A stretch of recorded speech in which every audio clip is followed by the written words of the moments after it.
ನಮಸ್ಕಾರ ರೀ ದೊಡ್ಡ ಮಂದಿಗೆ. ಏನಿಲ್ಲ, ನಾವು ಉತ್ತರ ಕರ್ನಾಟಕ ಮಂದಿ.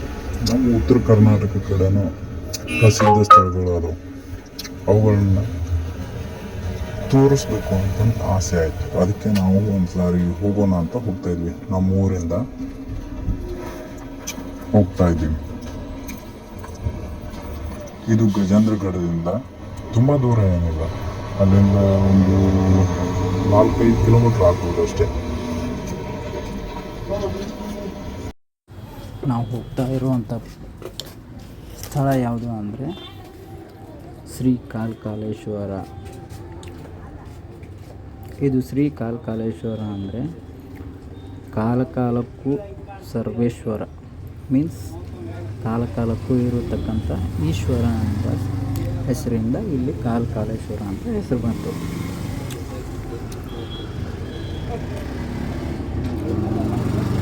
ಇದು ಗಜೇಂದ್ರಗಢ ಕೋಟೆಗೂ ಹತ್ತಿರ ಇದೆ.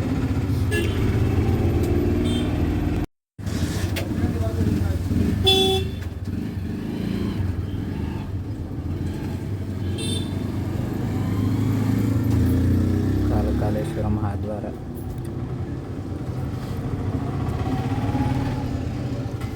ಇದು ಶ್ರೀ ಕಾಲೇಶ್ವರ. ಈ ಕಾಲೇಶ್ವರ ಮಹಾತ್ಮೆ ಎಷ್ಟು ಇದೆಯೋ ಅದರಿಂದ ಇರ್ತಕ್ಕಂಥ ರೋಚಕ ಕಥೆಗಳು ಅಷ್ಟೇ ಇವೆ.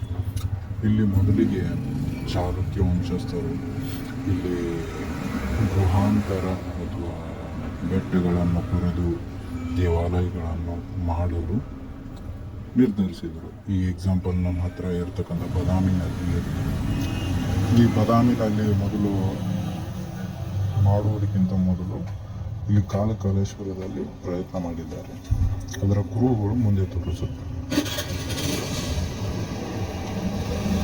ಇಲ್ಲಿ ಹೋಗಬೇಕಾದ್ರೆ ಆಂಜನೇಯ ಸ್ವಾಮಿ ಇದ್ದಾನೆ.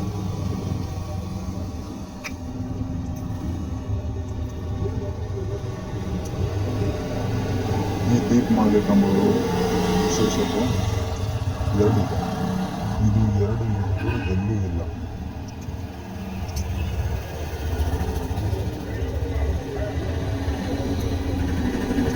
ಈಗ ಗೋರ್ಪಡೆ ಸಂಸ್ಥಾನವನ್ನು ಹೋಗ್ತಾ ಇದೆ.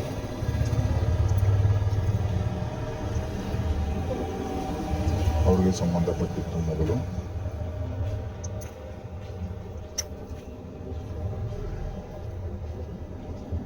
ಇಲ್ಲಿದೆ ನೋಡಿ ಅವರ ಲಾಂಛನ. ಅದ್ಭುತವಾದ ಸ್ಥಳ.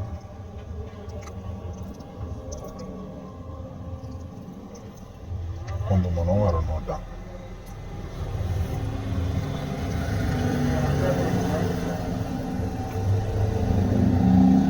ಮೊದಲು ಶ್ರೀ ಕಾಲೇಶ್ವರ ಮೊದಲು ಹೆಜ್ಜೆ ಇಟ್ಟ ಸ್ಥಳ ಇದು.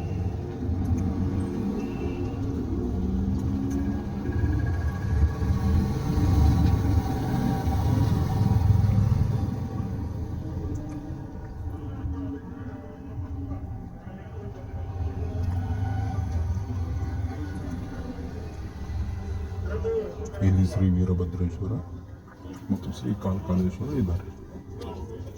ಇಲ್ಲಿ ವೀರಭದ್ರೇಶ್ವರ ಏನಕ್ಕಿದ್ದಾನೆ, ಅವನು ಈಶ್ವರನ ಕಾವಲುಗಾರ ಅಂತ ಹೇಳುತ್ತಾರೆ.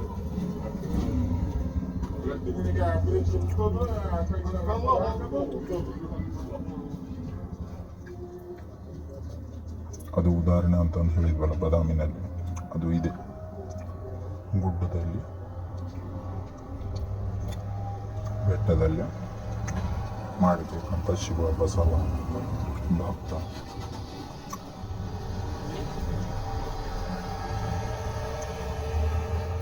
ಇದು ಶಿವನ ಜಟೆ ಅಂತ ಹೇಳುತ್ತಾರೆ. ಇಲ್ಲಿ ವರ್ಷದ 365 ನೀರು ಬರ್ತಾನೆ ಇರುತ್ತೆ. ಇದು ಎಲ್ಲಿಂದ ಬರುತ್ತೆ ಅಂತ ಇವತ್ತಿಗೂ ಯಾವುದೇ ಜನಕ್ಕೆ. ಆಮೇಲೆ ಇನ್ನೊಂದು ವಿಶೇಷ, ಯುಗಾದಿ ಸಮಯದಲ್ಲಿ ಸುಣ್ಣವನ್ನು ಕಲ್ಲಿದ್ದರೆ ತನ್ನಿಂದಾನೆ ಹಚ್ಚಿಕೊಳ್ಳುವುದು. ಈ ಬಸವನ ವಿಶೇಷತೆ ನಮ್ಮ ಹತ್ತಿರ. ಇಲ್ಲಿ ಬಸವನ ಮೇಲ್ಗಡೆ ಇರತಕ್ಕಂಥ ಒಂದು ಗೋನಿದೆ ಅಲ್ಲ, ಆ ಗೋನಲ್ಲಿ ಪ್ರತಿ ವರ್ಷ ಯುಗಾದಿನಲ್ಲಿ ನೀರು ಬರ್ತಾ ಇರುತ್ತೆ. ಆ ನೀರಿನ ಪ್ರಮಾಣ ನೋಡಿಕೊಂಡು ಮಳೆ ಹೇಗಿದೆ ಏನು ಅಂತ ಎಲ್ಲ ಇಲ್ಲಿ ರೈತರು ನಿರ್ಧಾರ ಮಾಡ್ತಾರೆ. ಇದು ನಮ್ಮ ಸಣ್ಣ ಪ್ರಯತ್ನ.